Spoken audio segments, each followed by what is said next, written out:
এখন হচ্ছে যে আমি আমি তো বিএনপি করি এবং এটা আমার দল। রাজনীতির সাথে তো আমি অনেক আগে থেকেই সম্পৃক্ত।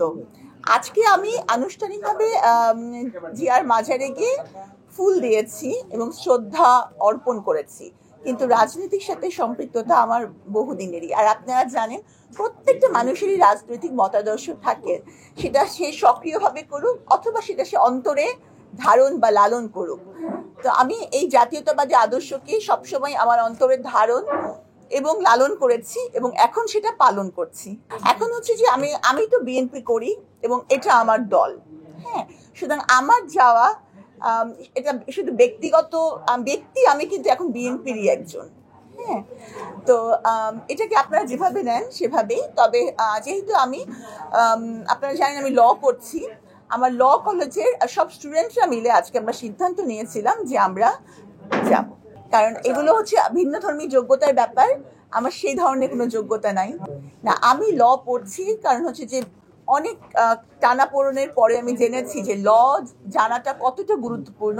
আমি কিন্তু শুধু প্র্যাকটিস করার জন্য ল করছি না, আমি করছি যে আমি আমার বন্দিনীদের যাতে লিগাল সাপোর্ট দিতে পারি, আমি এবং আমার স্যার বা ম্যাডাম যারা আছেন তাদের মাধ্যমে। যে অনন্যা ক্রাউন নিয়ে এসেছে, কিন্তু ক্রাউন নিয়ে আসার চাইতে ক্রাউন ধরে রাখাটা অনেক বেশি কঠিন। হ্যাঁ, অনেক পথ তাকে যেতে হবে। একটা ক্রাউন নিয়ে আসাটা অবশ্যই একটা গর্বের বিষয়, কিন্তু সেই ক্রাউনের মর্যাদাটা ধরে রাখার জন্য she has long way to go. তাকে অনেক পরিশ্রম করতে হবে এবং সে যদি মিডিয়াতে আসে তাহলে সেভাবেই তাকে কাজ করতে হবে।